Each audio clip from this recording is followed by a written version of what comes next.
le mani. C'è il culo, adesso sta qua.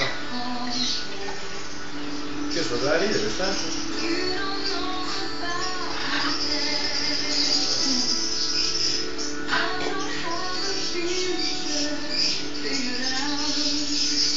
Insomma, dura più di me sto a pagare. Sicuramente.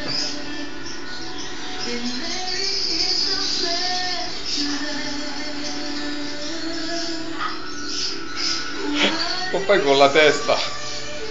Quello che dà questo computer.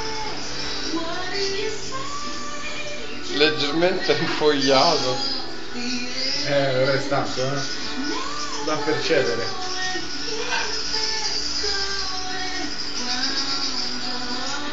Ma gli hanno spiegato che non deve muovere la testa. Perché si è preso il Viagra?